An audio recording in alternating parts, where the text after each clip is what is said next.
Hello and welcome to Audible River.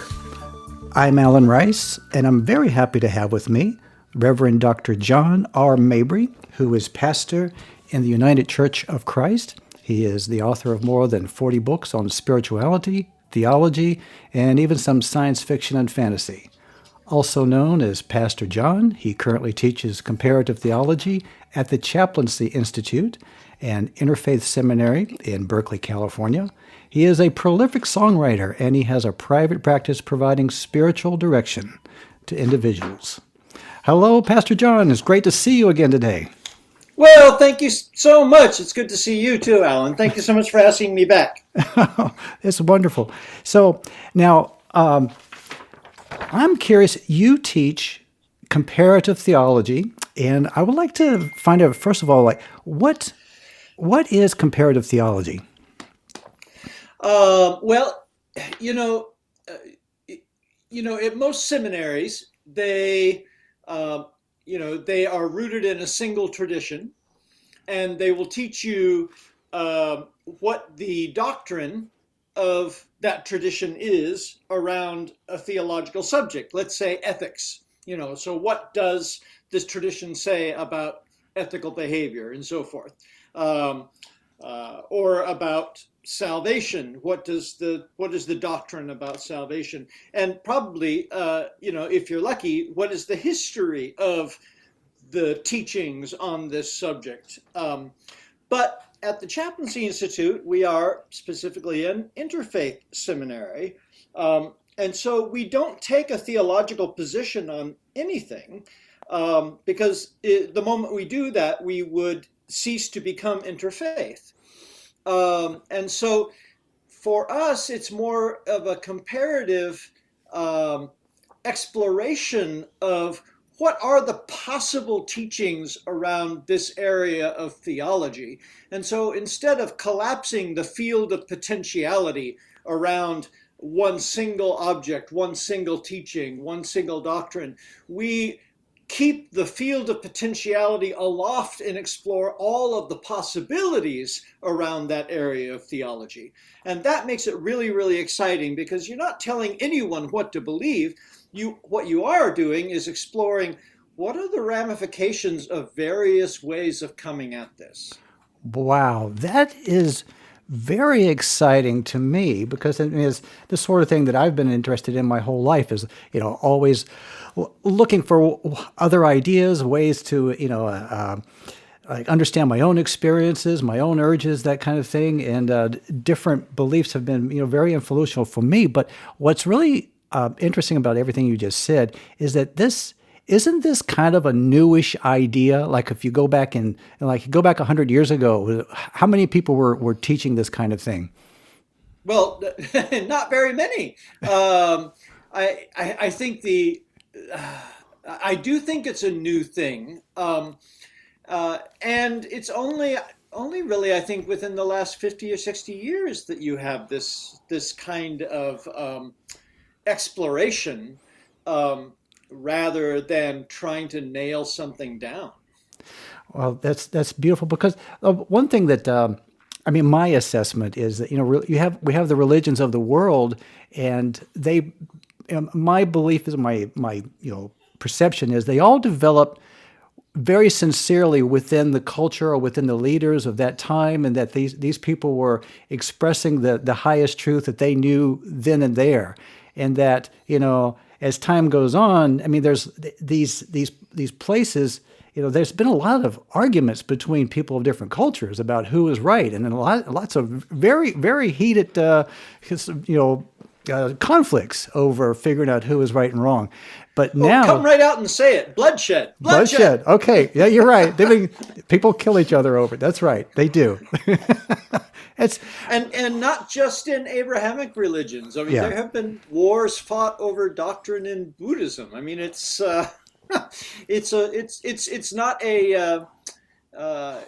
not something that's tied to a particular tradition. It's a human thing. Yeah, it is. But again, getting back to the amazing thing that, like what you're saying, probably just going back 50 years now, that we have you, for instance, and people who are taking your course, who are looking at all of these paths, all of these religions, and the people that come to you in your courses? I mean, are they looking to learn all the religions, or I'm sure it varies, but are people looking to figure out to identify what they believe themselves, or how would you? I mean, do you get a sense of what people are looking for when they take your course? Well, it's not any one thing. Okay. Um, you know, People come to our courses because they want to get a practical uh, training in how to do ministry in an interfaith context. So our students are either studying to be chaplains, like hospice chaplains, or they're studying to be spiritual directors. Um, and um, but they don't want to just serve one population. They want to serve everybody.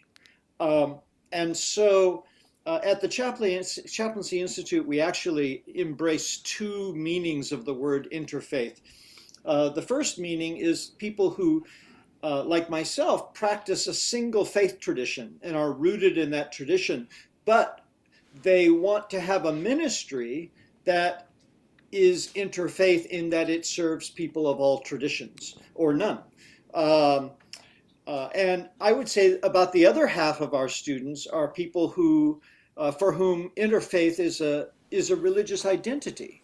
Oh, They are themselves interfaith, so they are much more eclectic in their spiritual practices. They may draw a little bit from Buddhism and a little bit from Judaism, and construct something that is uniquely theirs.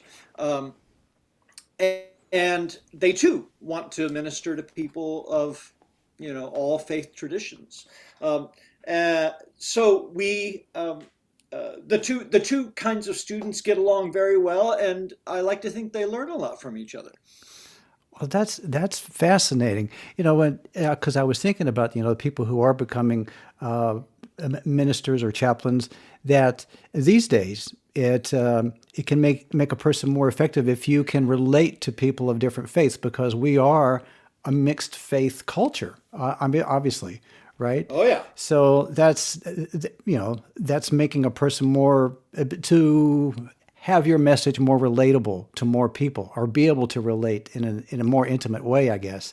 Uh, that's that's pretty amazing. And I think that, I guess that, yeah, I would count myself among the interfaith type, or just, I mean, started out, Southern Baptist Christian, and I still mostly rooted there, but I just sort of along the way take in whatever, if it feels right, or if it's helping me grow, or if I'm feeling love with it, then I'll just be with that for a while. That's kind of, been my path.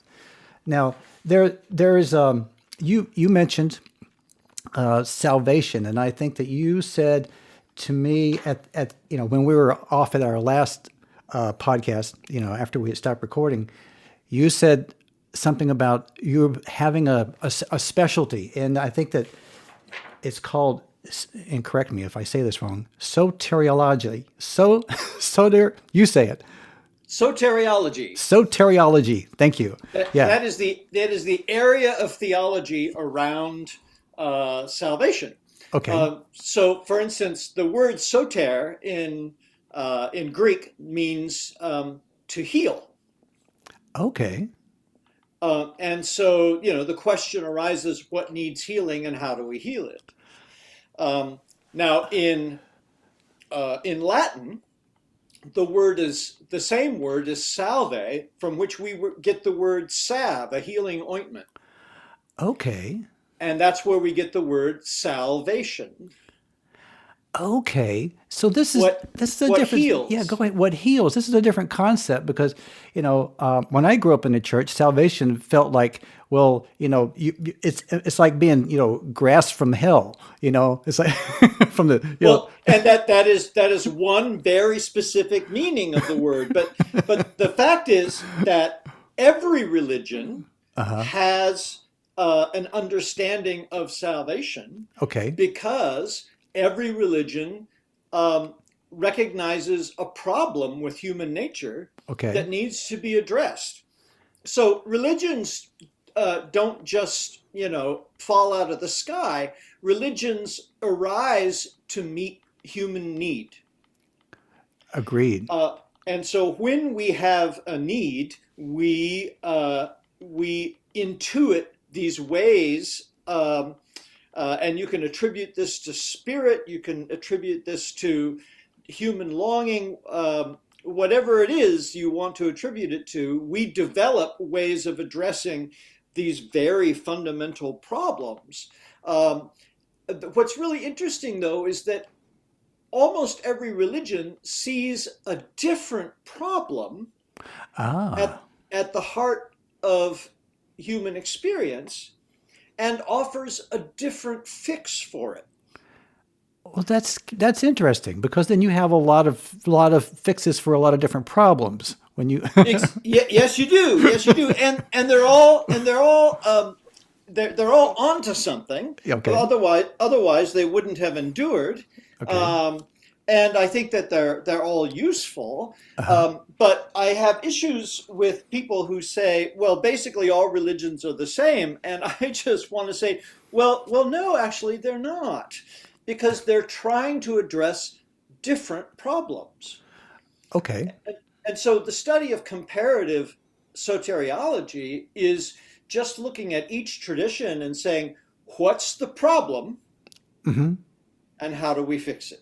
Well, it's a bit like saying all paint is the same, right? I mean, it's like it comes in so many different colors, and you can, do, but it's still fluid, and you can brush it on, but it can be very different and have very different effects. I mean, It can. that's the Yeah. metaphor that comes to mind. Yeah. So now let's. I am very interested to go through some of the religions that you're familiar with, and just go down a list, and let's talk about the different problems and the solutions offered by the different religions that exist today or have existed. And Sure. yeah. And since every religion arises off the back of another religion, um, you know, uh, it makes sense to take these in the order of chronological appearance. Okay, let's do that. Yeah. So let's start. Let's start with by talking about native traditions. Okay. Now, the thing about native traditions is that there's just such a wide variety of them, and it's hard to say anything about, all of the native traditions all over the world with any kind of authority because of the just incredible diversity among them. And yet, there are some common themes that seem to be pretty universal.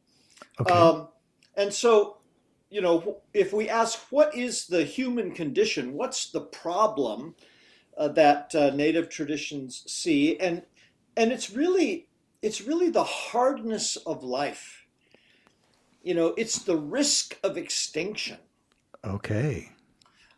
because what happens if spring does not follow winter? Right. That would be very disruptive. Well, it would be. And what would happen if day doesn't follow night? What would happen if the rain doesn't come when it's supposed to? The people die. Right. And so there arises in native traditions a very strong concern for achieving balance and harmony with the natural world, and within human community and within the human person. So, for instance, when a person gets sick, it's because there is disharmony within his person. If there is chaos in a community, it's the shaman is called in to address the disharmony within the community. If the rain doesn't come, something is out of balance between the human community and nature. And Uh-huh. so native religions developed prayers and rituals and sacrifices and so forth for the purpose of encouraging natural cycles. Okay. So we dance to bring the rain. Okay. You know, Wow. we sacrifice to feed the gods, which are personifications of natural forces, in order to strengthen them and enliven them. We go and make love in the fields in order to make sure that the crops are fertile. We encourage these cycles to continue, and by doing that through these festivals, through these rites, the tribe survives because we keep things in harmony. So And I yeah, was no, just going to say, so what I was thinking about that is that so there is obviously a strong belief in a bond, a very strong bond, and of the relationship of humans and the environment. Obviously, if we believe that our activities, it's a native tradition that we can have effect, or ill or good, that's a powerful relationship, and that's the first thing that comes to my mind. well, it's not only relationship. I mean, that's kind of a perspective from outside. Hmm. Their perspective is from the inside, that we're not separate from nature. Ah, okay. We are nature. We are one expression of nature, embedded within the larger expression of nature. And so it isn't, there's no us and them. It is just all us. I see. Right, right, right. Yes, yes. I've had Lakota friends who use the phrase "all my relations." That's right. Right. That's right. Yeah. And so you begin your ritual by calling in everything you see Uh huh.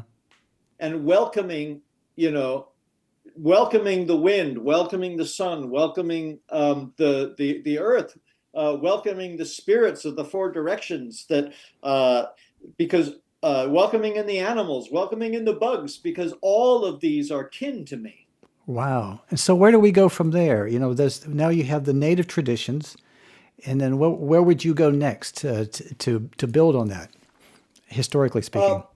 yeah, so I would probably go from there to Confucianism Okay. in China.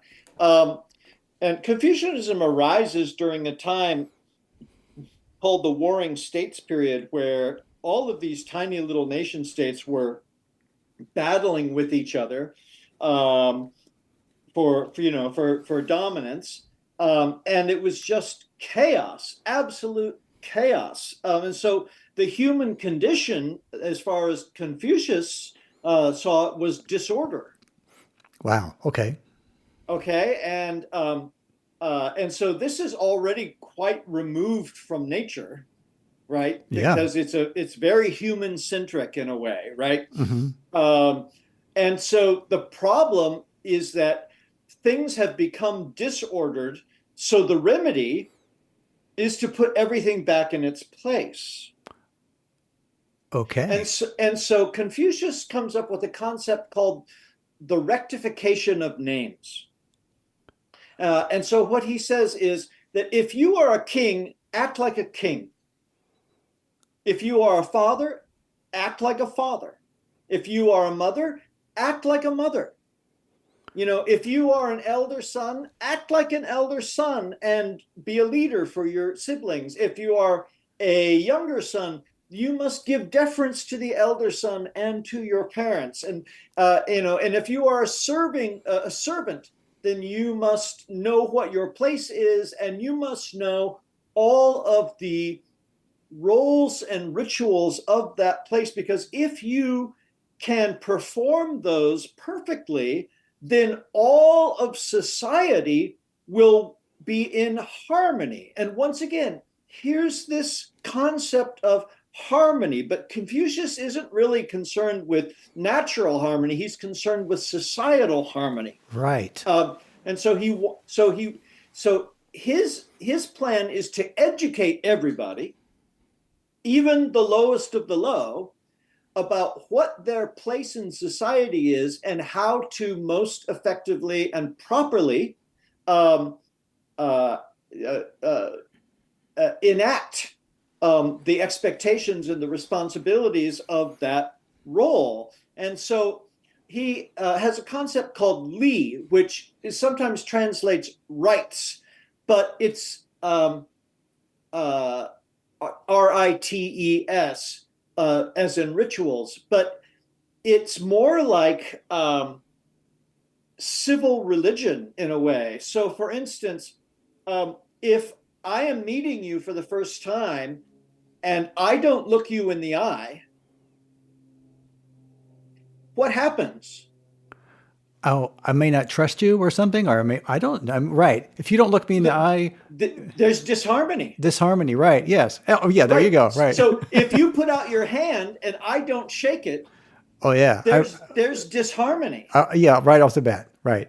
Right. And in fact, if you pay attention to all of the rituals all of the movements and the gestures that go into the simple action of shaking hands, it's actually incredibly complex. And if you don't do one of those things right, disharmony results. So shaking hands is a good example of li. I see. And li rules every aspect of society, both back in Confucius's time and in ours. There are expectations. When you come to a stoplight and it's red, you stop. That's li. Because if you don't, disharmony results, and it's going to be very expensive. Got it. So it's about all of us understanding that there is an order and that we have a place in this order. And That's it's right. boy, that sounds like I haven't studied Confucianism in any detail, but it sounds like it could be very complex. It's very complex, yes. And in fact, you could devote your life to studying propriety. Okay. And you know, the Confucius man of means was expected to do that very thing. But if you are a serving person and you're working your whole life, you are only really expected to know your role. Okay, and know that well. Yes, and know Yes, know every exactly. detail of what your role is, and then you're good. You can be harmonious within the culture.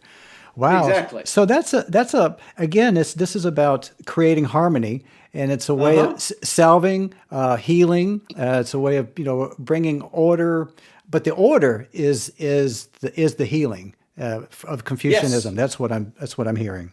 exactly. Yeah. That's the human value at the end of it. It's order, Okay. and harmony in human society. Um, but a lot of people find all of the rules and the structures and everything of Confucianism to be claustrophobic, which which is why we have another religion that emerges at the same time in contrast, and in fact in conflict with Confucianism, and that is Taoism. Oh, okay. And what does And Taoism say? and so Taoism says that the human condition is that life is hard because we make it hard, Okay. because we are always striving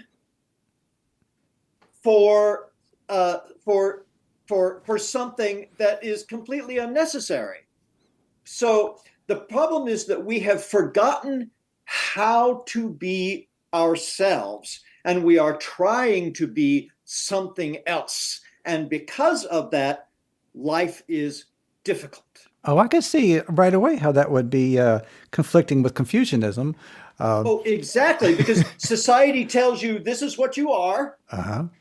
and this is your little niche, and you have to stay inside your box and don't color outside the lines. Uh huh. And and if you are like an artist or a free spirit, forget it. You're gonna have a really hard time. Yes, that could. So you're Yeah. you're probably going to be a Taoist, right? So I think I would be. Yes.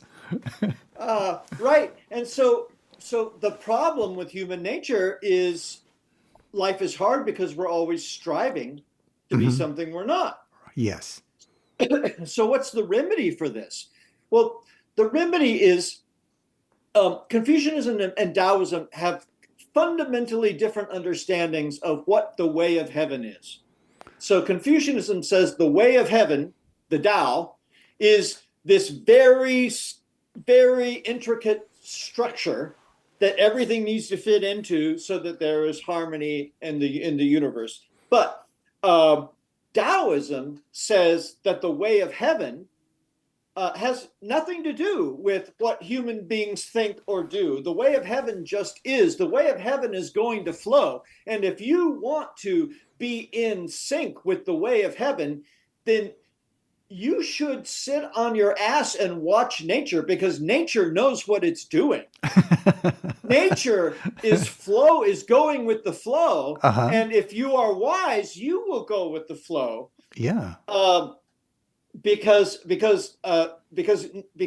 nature is correct. So, for instance, one of the reasons we suffer is we do not act on our actual needs. Take a look. Compare yourself to a dog. Okay. I often do. Yes. When a dog is hungry, the dog eats. When the dog is tired, the dog sleeps. When the dog itches, the dog scratches. Okay. When the dog is mournful, it howls. All right. We don't do any of these things. Right. No, right. We have to be, yes, because we feel like we have to have permission in some cases, or there has to be, some sort of order or way of doing it, or we Yes, suppress these things, right? Those urges. Exactly. But right? the dog knows how to be a dog. Yes. But humans have forgotten how to be human. Interesting. And this is And Taoism. So Taoism is trying to restore our humanness. When I say a kind of a perfect balance, really, I mean, if you could get past the conflict between Taoism and Confucianism, there's a nice balance there. If you could integrate those. Well, there's yin and yang right there, right? Yes. So, in fact, my Chinese philosophy teacher in my doctoral program, Dr. Wu, said that Chinese people have a Confucian head and a Taoist heart. Well, that fits. And that, in fact, they have integrated these two teachings, but certainly on the surface they are quite a bit in conflict. Now, in Taoism, there is a concept called Wu Wei, and Wu Wei is sometimes translated as inaction. Mm-hmm. But that's not really a good translation, because that it implies that we don't do anything, or that Taoists don't do anything. But that's not true. What Taoism is saying is, don't do anything that isn't natural for you. So for instance, if you were to tell me to go be an accountant, that would not be natural for me, and I would be striving. I would be going against I would always be swimming against the stream, because it's not who I am. If you say, oh, go be a pastor, I will work all day long and it will feel like play. Yeah. Because that's what I'm made to be. So that's Wu Wei. That's what so I am doing, but I am not striving. Got it. That's important. It's like if you're right. It's like a butterfly isn't going to try to be a dog. That sort. I mean, or, right? You can't exactly. Right. Exactly. And a dog is not going to do well climbing a tree if he thinks he's a cat. So. Right. Right. And so, what are Taoists saved from? Taoists are saved from a hard life. If you know who you really are and you flow with that, your life is easy. Got it. That's wonderful. And so where do we go from Taoism? What do we have next on the menu? Yeah, well, let's talk about Hinduism. Let's do. So first of all, there's no such thing as Hinduism. Let's get that clear. Okay, or that's confusing. Okay, go ahead. Yep. Hinduism is a Western construct. Okay. It's a Western academic construct that Western academics invented in order to create an umbrella term for literally thousands of individual sects that arose in India. And they have things in common, but there is so much diversity within this basket of things that we Westerners call Hinduism, that it's, again, impossible to talk about it all in an accurately general way. But of course, that's what we do because we have to talk about something. But Well, right. let's just be aware that everything I am about to say about the so-called Hinduism, there will be a sect of Hinduism that doesn't agree with this. Okay, well, that would explain perfectly why I'm so confused about Hinduism. Sure. Okay. So, Right. So the human condition, according to Hinduism, is that we are ignorant of our true self. Okay. And so because of this, we are caught up in a cycle that is caused by this ignorance, a cycle of what's called samsara, of rebirth, of reincarnation. Okay. So in Hinduism, there's only one being in the universe, only one thing. There's only God. And everything is God? And everything is God. Okay. All right. That's right. Everything is an expression of God. And, everything is God in a disguised form. Okay. And, Hinduism has millions of gods. Right. There are more Hindu gods on record than there are living Hindus. Okay? But good for them. But the Upanishadic revelation, the revelation that comes about in the Upanishads, which is the second strata of Hindu sacred literature, is that these are all faces of the same God.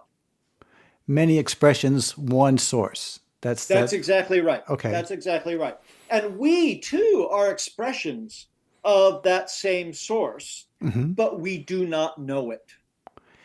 And so is getting to know it, is that part of the deal? I mean, Exactly. Okay. So the Hindus don't see reincarnation as a good thing.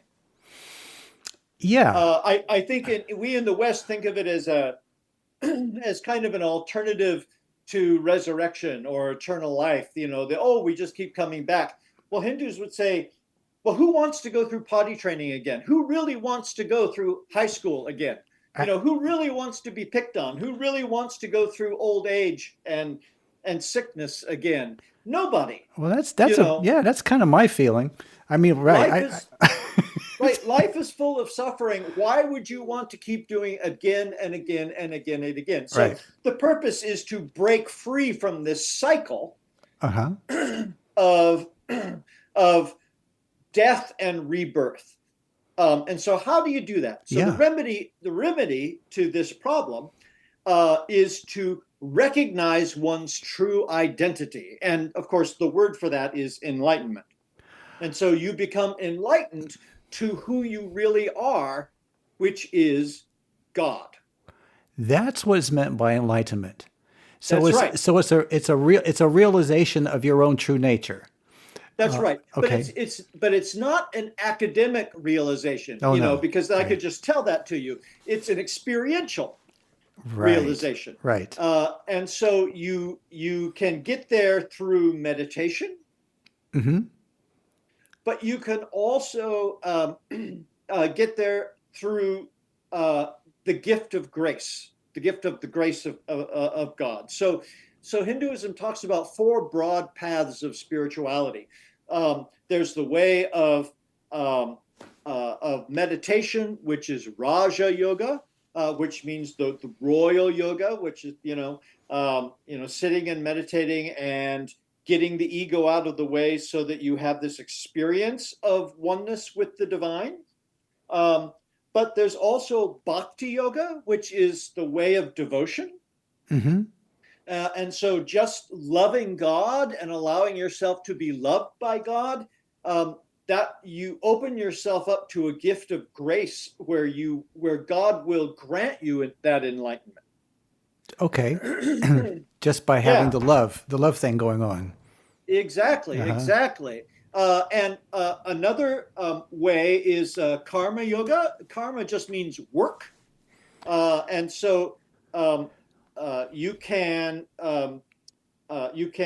achieve this breakthrough through selfless service to others because you see the divine in them and you serve the divine in them. Mm-hmm. Um, and so the divine in me recognizes the divine in you, and by serving you, I serve the divine. Oh yeah, that's Uh, namaste. That's what they're. Isn't that it right? Isn't that that what is is meant, exa- meant, that meant is by? exactly right. Okay. And the final way is jnana yoga, and that's the way of knowledge. That's the way of studying theology, basically. Mm-hmm. Um, and so most traditions kind of specialize in one of these, and you can kind of see Judaism as a very jnana religion because everybody's getting together and studying Talmud, right? So Right. that's another way of breaking through, through the active and persistent study of theology. So I can love God by studying God. Um, Right. and I can break through that way. Well, Um, well, I kind of think about that whole, the study thing because I'm wondering that. I mean, that's all in your head. But what if I'm trying to figure out like how is that useful?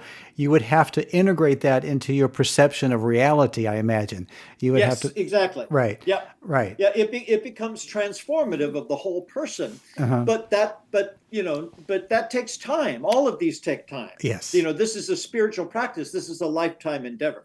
Mm-hmm, mm-hmm. And what little I know about spiritual growth is that you can't.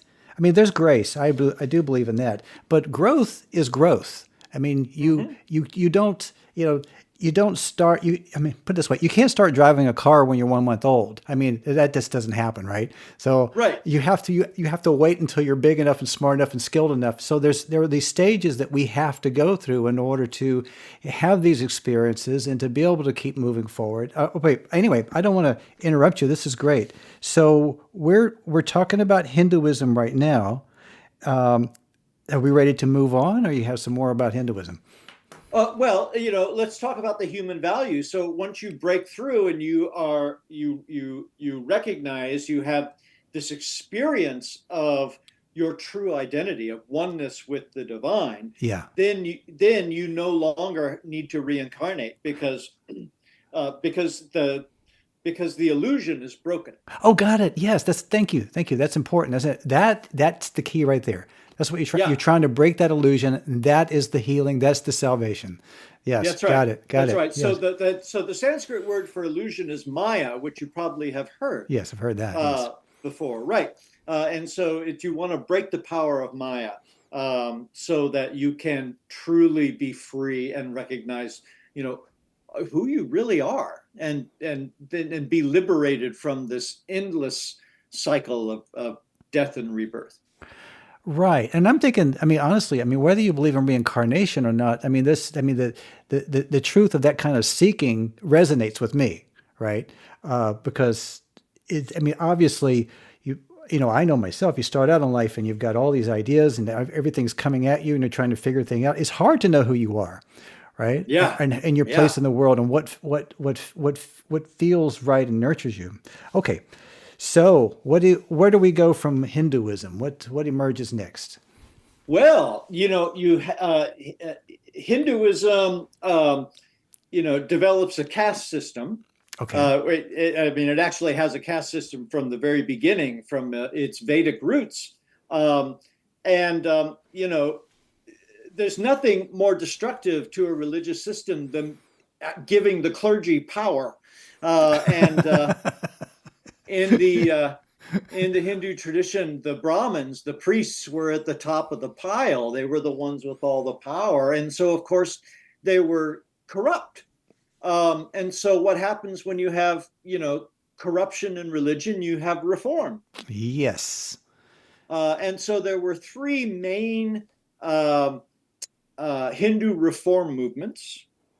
One of them was Upanishadic Hinduism, which is the Hinduism that we know today, that kind of democratized the tradition a bit and took some of the power away from the Brahmins, because it meant that anybody could become enlightened. But another major Hindu reform movement was Buddhism. Oh, okay. Buddhism is a reform movement of Hinduism. It is. Okay. It is. So the Buddha grew up in as a prince in a Hindu kingdom, and his father tried to shield him from the hardness of life, but he was on his way from one palace to another, and he saw all of these sights. He saw an old person. He saw a sick person. He saw a corpse, and he went, "Oh my God, these are terrible things, and there has to be an answer to these things. There has to be a way to stop this." And so he left his palace under cover of night, left his father, left his wife and his son, and he went out into the forest to become a Hindu monk, because he was going to discover the answer. Because he also saw, during this trip, a monk, and he thought, oh, so there are people trying to find a way out of this. So he went and he almost killed himself. Wow. Performing these austerities. The scriptures tell us that he was so he had starved himself to the point where he could see his spine through his stomach. Yikes. So yeah, it was not good. He was becoming very, very weak, and he realized that his body was the only vehicle for enlightenment that he had, and he better treat it well. Right. And so that was heresy to the people that he was hanging out with at the time, the other monks. And so they basically excommunicated him, and he had to go out on his own. And he finally sat down under the Bodhi tree, and he said, "I'm not going to get up again until I finally break through." He was determined. He was determined. That's right. And he had actually had a good meal beforehand, so he had the strength to do this, as heretical as that seemed to his friends. And so he sat down under the Bodhi tree, and he meditated, and he did it. He broke through, and he saw reality. He saw everything as it actually is. And what he saw was that there is no there. There is no self here. There is just an aggregation of events that have led to an illusion of me. Interesting. Yeah. So the Buddha said there might be gods, there might not be gods. It doesn't really matter if there are gods or not. If there are gods, the gods are trapped in this illusion too. Interesting. Okay. Yeah. Right. And so in the same boat. Right. Yes, exactly. And so the Buddha saw that the human condition was suffering. And it wasn't just suffering, as the Hindus saw it, as this wheel of reincarnation, although he thought that was true too. But he saw the cause of this suffering, which was craving. We suffer because we want what we do not have. Yeah, that's miserable. We suffer so long as we resist what is. But when we know what is, or when we relax into it and we accept it, then we stop suffering. That frees up a lot And of energy too, I imagine. it sure does. It sure does. And he makes a distinction between pain and suffering. So Okay. when the Buddha talks about suffering, he's talking about mental anguish. Aha. So my leg might hurt. Doing Buddhist meditation isn't going to stop my leg from hurting, but it is going to stop me worrying about my leg, which is greater suffering than the hurt in my leg. So the so to simply be with what is um, to be with the fact that my leg is hurting and not try to change that, but just accept it as it is, and not to say, oh damn, I wish I hadn't tried to jump over that crevice and hurt my leg, Right. because that's dwelling in the past and that's mental anguish. At this point, that's not going to help anything. Right. Right. And if I say, well, damn, I hope I don't get gangrene because I hurt my leg, that's mental anguish about the future. Okay. Not helping. Right. But if I am just in the moment, well, my leg hurts a little. I see. You know what? Go ahead. But everything's okay. Because you're still here, and I'm still Yeah. thinking, and I'm having an Yeah. experience. So Yeah. that's all good. So the brain is always running all of these programs and all of this worry and all of this strife and everything. And, it's the monkey mind. It never stops. And the Buddha is saying, stop. Notice the moment. The moment is peaceful. Who is this person that is chattering on in your head? That person is not you. You are the quiet one who is watching all of this chattering happen. Who is the quiet one? There is no quiet one. Okay, that's deep. Yes. Yeah. Yes. Because the noticing, the ego, the awareness of self, this is all just an aggregation of events. Every aggregate is going to dissolve and is going to reform into another aggregate, and that's going to resolve. So there's no enduring self. No enduring, and no enduring reality in all of this. Right. No, Okay. no. Yeah. So why And get worked up? so how do you break through this ego illusion Uh-huh. that is always craving and always chattering at you? You do it through meditation, by Wow. training the mind to stop. That's a really good thing to practice. I think that all of us could use some help with that. Mm-hmm. It makes me think, this was some years ago, and this was like an epiphany that came to me. I did some quick math, and I said to myself, at least 90% of all my experiences is what I think. Yes. At least Yes. 90%. And then Yes. of course I'm thinking while I'm doing that. And I'm like wondering, like, is that good? I don't think so. Right. Well, I think this is the appeal that Buddhism has had in the West, is Uh-huh. that we are a culture that just strives. Uh-huh. We're always pushing ourselves, Yeah. and we're working ourselves to death. Um, and but Buddhism says just stop. You Just know, stop. there's a joke about the difference between Western and Eastern ways of being. In the West we say don't just sit there, do something, and in the East they say don't just do something, sit there. Right? Okay. Uh, Two sides of the yeah. coin there.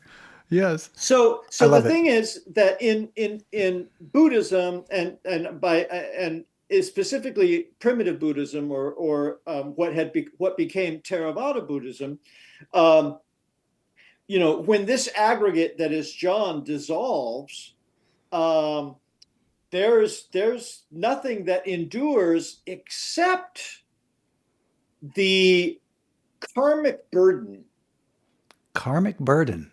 that I inherited and added to either negatively or positively during my life. So karma is like a runner's race and a baton in a runner's race. So I inherited the baton from some aggregate before me, and I picked that up, and my life was influenced by what I picked up. And then I contributed to this for better or worse. And I am going to pass that on to some other aggregate after I dissolve. So that's a more complex. I mean, um, we're not talking about reincarnation exactly, are we? I mean, No, we are not. no, okay, We are right. not. Yes, Yeah, so right. it's kind of like a billiard ball. The kinetic energy when you hit the cue ball and it bounces against another ball and the other ball takes off. Those balls are separate. Okay. But there's some energy exchange there. Right. And then and Exactly. then and then it affects the direction of the next object. Got it. Got it. Exactly Got it. Got so. it. Exactly so. Okay. And so, what you really want to achieve is uh, ceasing handing on that energy. Right. So that the next billiard ball can just be. Uh, Or just not yeah, not be yes, hitting more other billiard balls or ahead of not you. hitting any other Not billiard balls. right. To basically bring that bring that process to a close, so that no other being has to suffer for what I've done. Wow. Okay. All right. We got that's a lot to think about there. It's really good. I'm glad that you gave that clarification because, yeah, I mean, I had an interview. I mean, I've spent time with Buddhist monks and talked to Buddhists, but you know, getting into the details of exactly what what they're teaching.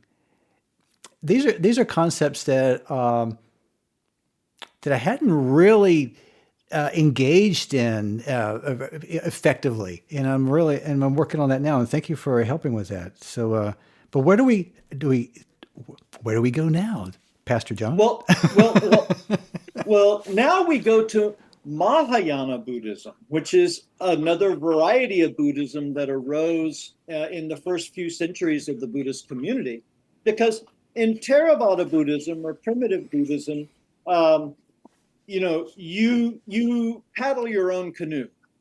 So if you're going to reach the other shore of enlightenment, it's because you got there under your own power, right? Okay. And so it can take thousands of lifetimes of effort of being a full timer, of being a monk, in order to achieve this. This is an extremely difficult uh, thing, and so uh, uh, householders in a Theravada system don't really have any hope of achieving liberation.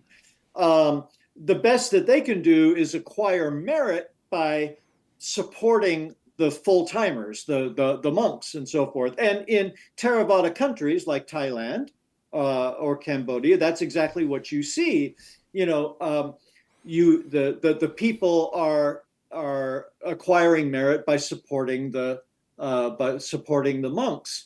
But early on in Buddhism, there arose this intuition that this is way too hard. There has to be an Yeah. easier way to do this. Yeah. Um, and and so there arose another school that said, well, yes, the scriptures, we accept all the same scriptures as the Theravadins, but the Buddha gave us an oral teaching too. Okay. This is a secret teaching. And so those teachings were written down in the Mahayana Sutras. And Mahayana means the great vehicle. And they sometimes call Theravada Buddhism Hinayana, which is the lesser vehicle. So that's Hmm. pejorative. We Okay. don't use that word. Okay. Um, but the Mahayana say that it's very, very difficult to paddle your own raft across the river to enlightenment. But fortunately, the Buddha has done it for you. So the Buddha has a big raft, and all you have to do is get on the Buddha's raft, and he's going to take us across. And so the Buddha becomes a savior. I see. I see. Um, It's like being close to somebody who know, like learning from being in the company of someone, like being an apprentice. It's like you wouldn't be able to learn this on your own, but you have somebody with you. You know, when you're saying this, I just remember reading once, you know, a story about the Buddha when he was enlightened and he went out and he was, you know, people were challenging him like, oh, I knew you, you're not enlightened. So, but the interesting part in the stories was that how many people who chose to be close with him were told to have achieved enlightenment themselves by being in the yes. presence of the Buddha. So is this kind of what you're talking about here? Or No. no, not. But it's different. It's a different thing, right?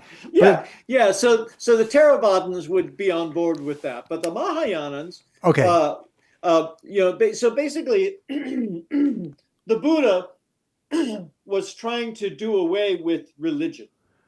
Oh, So okay. the Buddha says, look, the Buddha basically came up with a technology. He said, look, this is how the universe works, and if you work this process, then you can get off the wheel of suffering. Mm-hmm. Um, and and so he tried to strip away all of the religious elements of Hinduism. In Mahayana Buddhism, all of those religious elements come rushing back. Oh, right. Of course. Right. So, people say, well, Buddhism isn't really religion, it's more of a philosophy. Well, if you're talking Theravada Buddhism, okay, you can make that argument. But if you're talking Mahayana Buddhism, I'm sorry, it's a religion. Because And okay. yeah, and the Buddha, and the Buddhas and the all the bodhisattvas, these are not distinguishable from deities. In fact, they call them deities, right? Right. Walks like a duck, talks like a duck, probably a duck. So um, so in Mahayana schools, um, you you might do meditation, um, but there's a much greater emphasis on devotion Devotion. Right. to the Buddha. To the Buddha. Devotion to the Buddha. And what does that entail? What kind of do you know? Like what I mean is Well, it entails chanting, okay. making offerings. Mm-hmm. Um, you know, it entails a life of well of religious devotion, of worship of the Buddha. You know what, Pastor John? You know when it comes to salvation, or Uh-huh. this this feeling of like I'm going to be free, or I'm going to find a way of being peaceful in this life. Buddhism feels to me like this is like a good way to start, but it's like it's a hard road to get to the end. To get to where you're you're supposed to Well, go. that's Theravada Buddhism. Okay. Mahayana Buddhism is a completely different animal. Okay. All So right. Mahayana Buddhism says everything is one, everything is Buddha nature, Oh. Okay. and it's much more like Hinduism in this way because part of the problem is that we're not aware of this oneness. Okay. And so the remedy is that we have to break through the illusion of dualism. Okay, and is this something that a person can achieve? I mean, is it reasonable to expect that a person could come close to this in a lifetime? I mean, Well, yes, but not by your own efforts. got it. Okay, It is by trusting in the Buddha that okay, the Buddha is going to liberate you. Um, uh, and so this is achievable. Householders, people who are not full timers, they can achieve liberation in a single life merely through devotion to the Buddha. well, this sounds like this one sounds better to me. I mean, I just Right, and so there's a school of Mahayana Buddhism called the Pure Land. uh-huh. And in Pure Land Buddhism, the main object of devotion is the Amitabha Buddha, which is not the Buddha of our universe. Wait, okay. So there are many Buddhas, Right.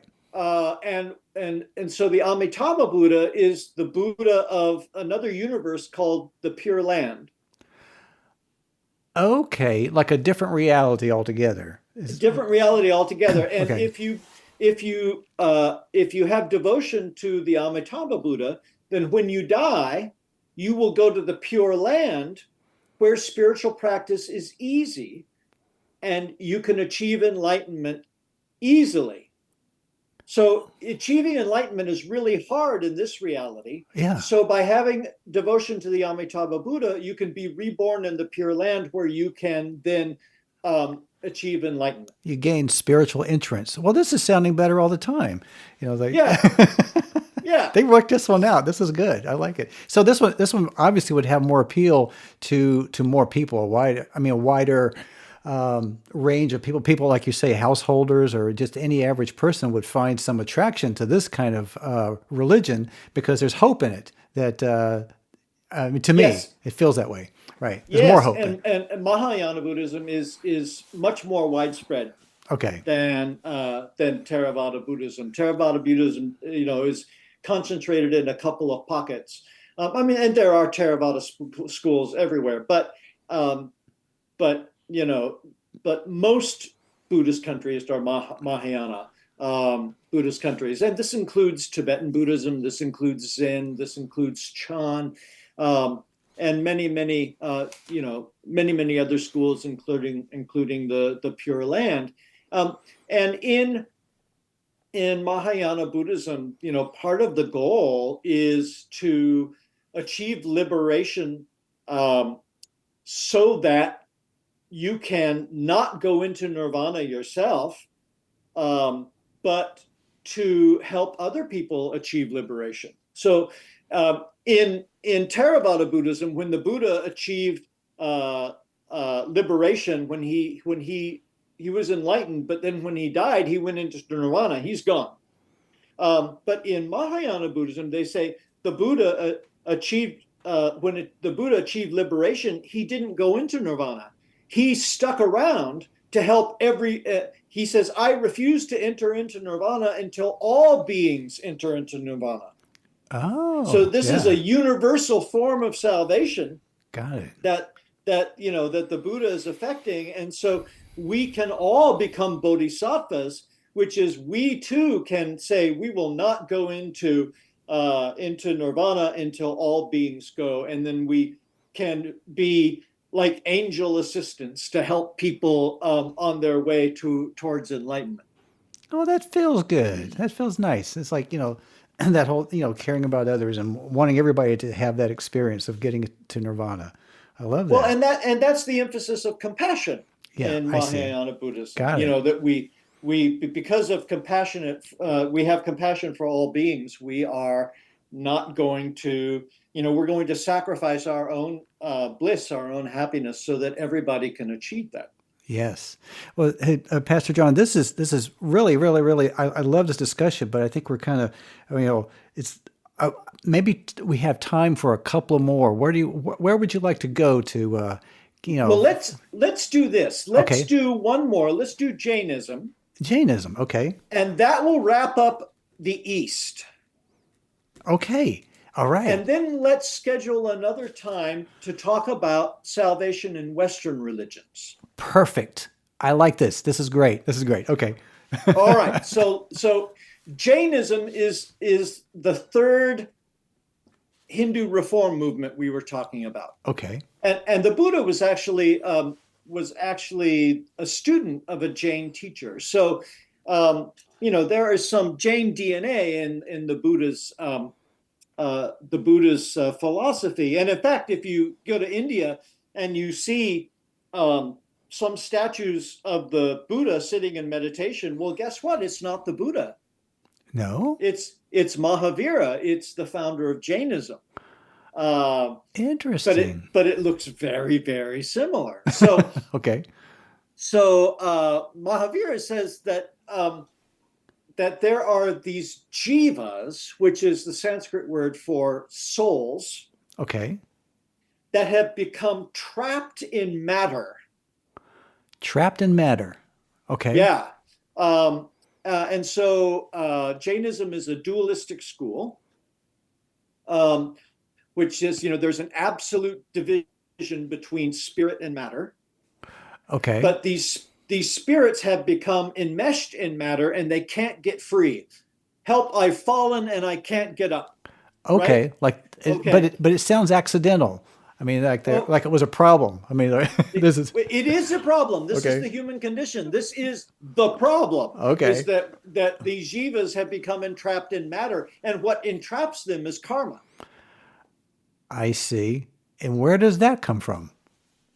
Well, it comes from harmful and hurtful actions, Okay. So, okay. All right. Now let's get to the good and part. right. So the jivas continue to reincarnate trapped in matter, and they want to be free from matter. Of course.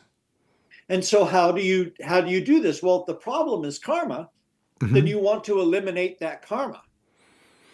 So how do you do this? You do it through ahimsa. You do it through nonviolence. Okay.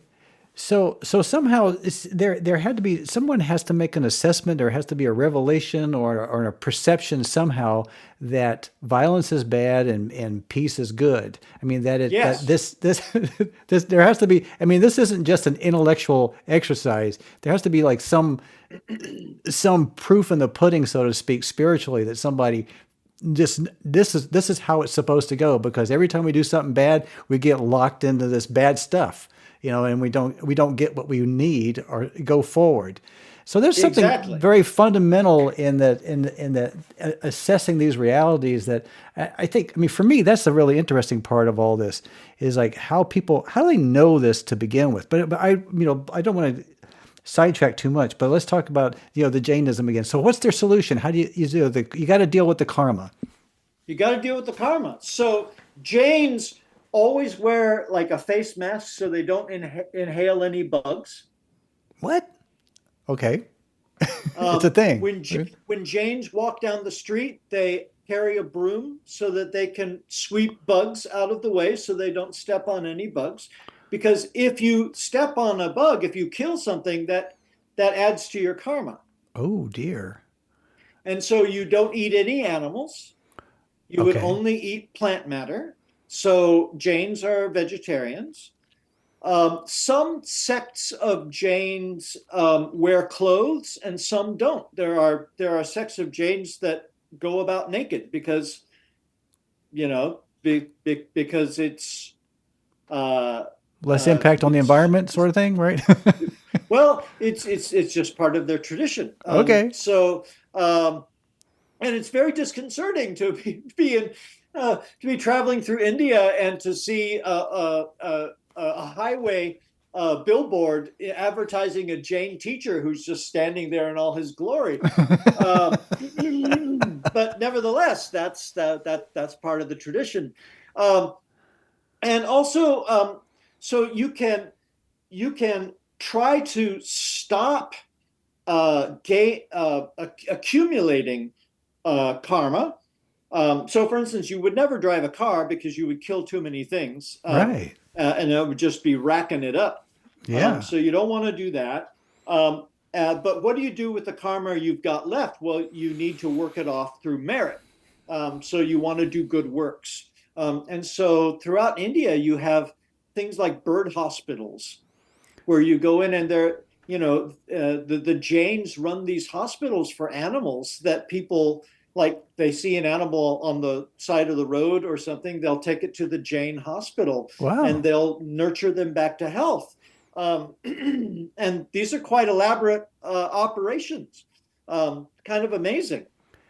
Um, and so once you get to a point where you have worked off all of your karma and you've stopped accumulating karma, then you are ready to free your jiva from the matter, and you do this through starvation. Then you Yikes. simply stop eating, and then when you have starved to death, then your jiva can be released from matter be soaring in bliss with all of the other liberated jivas for eternity. Well, that sounds like a kind of a risky maneuver, if you ask me. I mean, it's like, who decides when it's time to starve? I mean, Oh, you just know. okay. Okay. This part of the tradition, Okay. You just know when it's time. Oh my you goodness. know when it's your time. That's Okay. right. Oh That's right. boy. Yeah. Okay. Yeah. Right. Okay. I can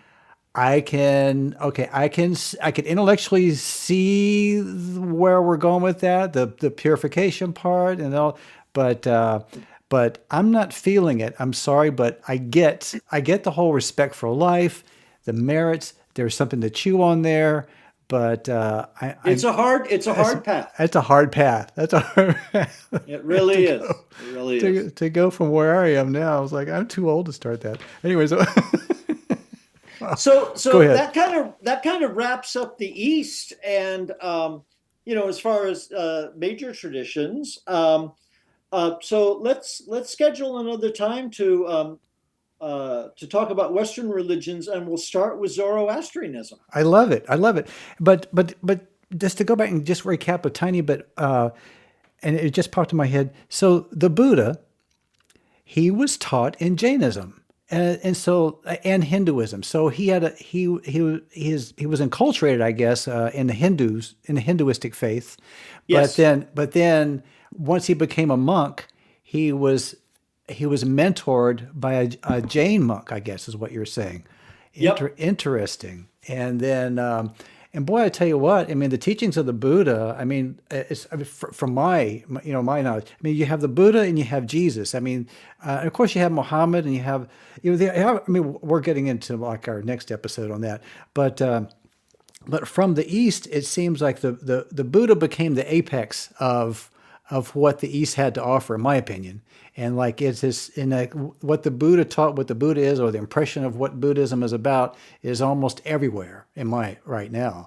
So it's a very Well, interesting track. it's very very popular, and he is a bit of a figurehead, but them would be fighting words to a lot of Hindus who consider the Buddha to be a heretic.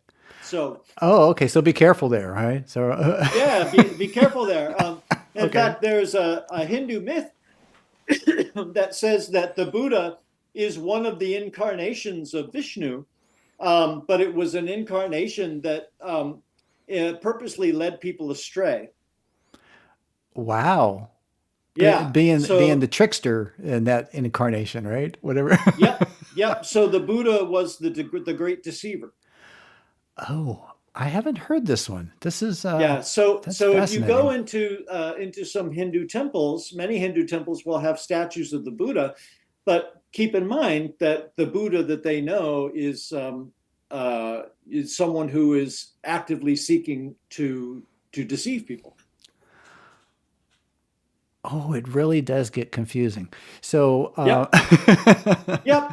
but this is humans trying to figure this out. I mean, this Yep. existence that we have here, and you've got billions of people who have billions of experiences, and then we're all trying to figure it out, and then you've got people who come to the top of the heap at times with answers that we can all chew on and feels good, and there you go.